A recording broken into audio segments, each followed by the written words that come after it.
guys, so I'm Casey, and this is a first vlog for me. Vlog, actually, either one. But this hopefully will show you that I have started a blog called Glitz and Grammar. I am a pre-service middle school English teacher from NC State University in Raleigh, North Carolina. And I will put all this on my educational portfolio, which is missjonesdoesela.weebly.com, and I'll put the link below, so you can check that out. I'm also on Twitter. It'll be, right now it's at KJNCTeach, but I'm changing that also to at missjonesdoesela, just so that's all the same, and it'll all be linked together. And I'd love for you guys to look at those networks and kind of see a little bit about me, who I am, and what my philosophies are. And hopefully I can use this blog to kind of show you, walk you through my teaching process so far. And I'm really excited, first off, to talk to you about this first little section that I wanted to focus on, which is on young adult literature, which is super important for middle school teachers. I love it a lot.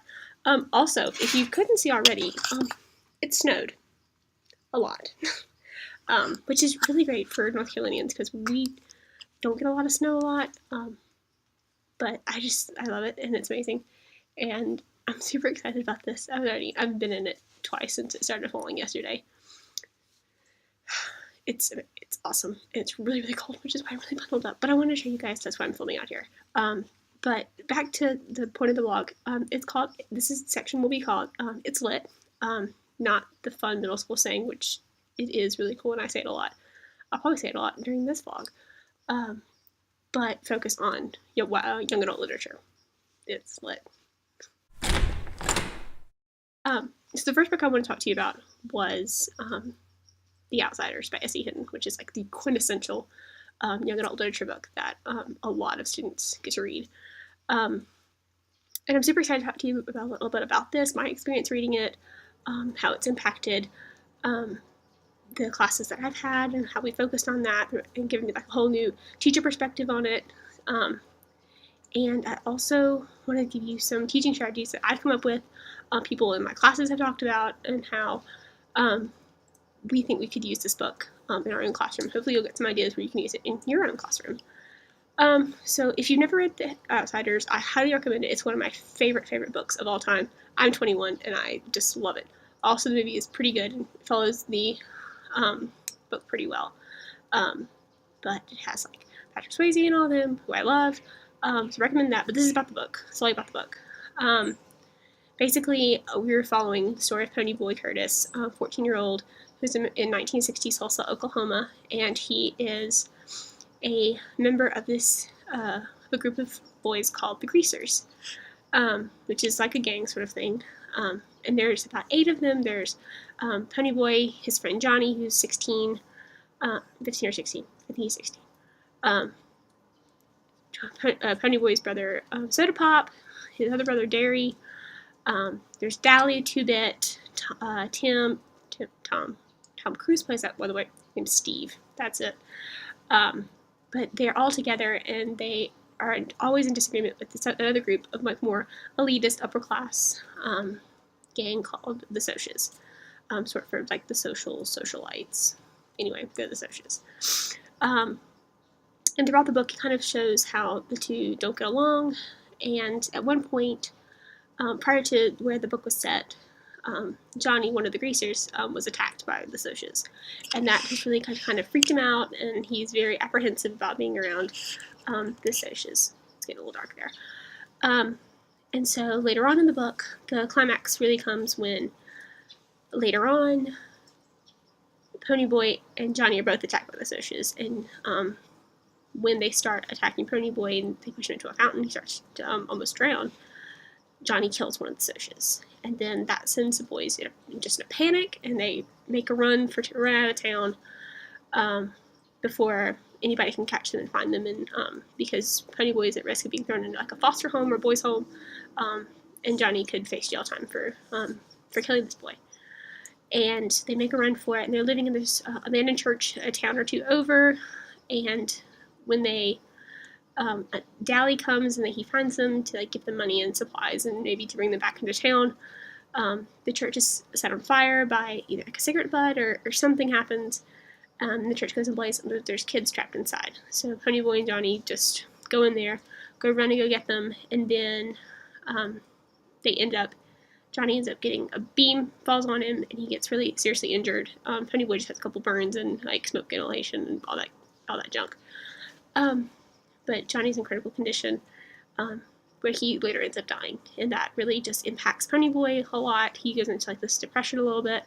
The other boys try to put him out of it, but then by the end of the book, you can see that Ponyboy is actually writing the story of the Outsiders. And it's a really, really great book. Looking at it, what I want to do with this theme, a theme for this series on young adult literature is look at conflict. And you can always, and from my little brief blurb summary, you can tell that there's a lot of conflict throughout.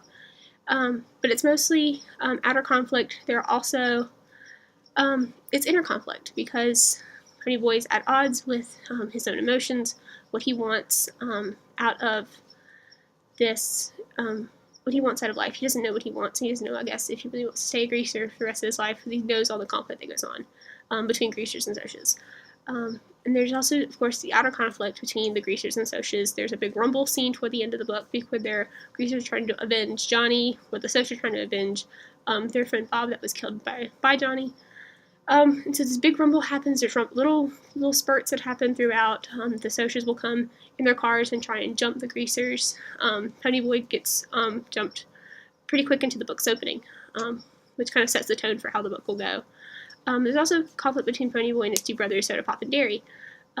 Derry is very hard on Ponyboy, and their parents had died prior to the setting of the book. But Derry's having to take care of both himself, Soda Pop, and Ponyboy. And so looking at that from that kind of sibling rivalry perspective is interesting to look at because Ponyboy idolizes Soda Pop. But he thinks Derry's too hard on him. And there's very much at ease, and it's a spat between Derry and Ponyboy that sends Ponyboy out to run out to the open lot with Johnny, which then leads to the whole getting jumped by the socias and Johnny killing the boy. So those are kind of the main themes of conflict. Again, the book is full of conflict, but it usually gets at some point resolved. Sometimes it's not in the most ideal way possible, but it does get resolved. Johnny makes peace with what has happened right before he passes away, telling Ponyboy to say gold.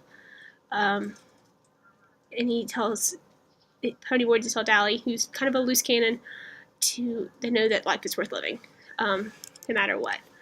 And I think that's just a really important point that we can drive home, especially with middle schoolers.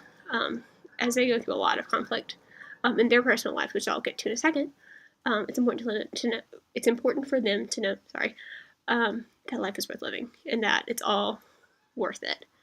And so, speaking of getting through to middle schoolers with this book, there's a lot of different things you can do with middle schoolers to help connect what they've read to what they've learned previously and what they're going through in their own life. Like I said, there's a lot of relatable emotions between the characters of the Outsiders and middle schoolers. There's love, there's grief, anxiousness. It's a good way for kids to kind of walk through. The Outsiders shows more of the extremes of these.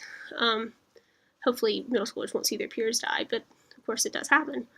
But it's something that you want to talk about and you want to ingrain in them that someone will always be there, someone was always there for Ponyboy and for the rest of the boys. And you can also connect this to real life situations. There's a lot of articles going around now that I found and I've seen in some of my classes about gang violence and gang life and how that is really impactful. And so you can always talk about that and compare a real life situation in today's standard in the 21st century to what was going on in the 1960s in The Outsiders. That may be fictional.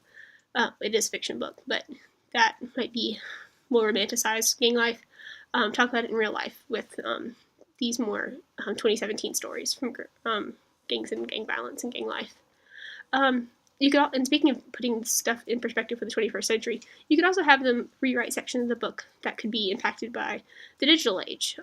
We're in the age of Facebook, Instagram, Twitter posts, text, emails, the whole 9 yards. So how could the story play out in the digital age? You could definitely have, Dairy and Soda Pop making a Facebook post about wanting to know where Pony Boy is and all this sort of thing. You could have like the video of Pony Boy, a video of Pony Boy and Johnny saving the kids in the church. Have that go viral? How would that impact it versus, just having it being shown in the newspaper a couple days later? Which also leads to more conversations about how technology influences the news versus just newspaper and word of mouth. So that's pretty cool. And then finally, you could also have students write compositions like Pony Boy does.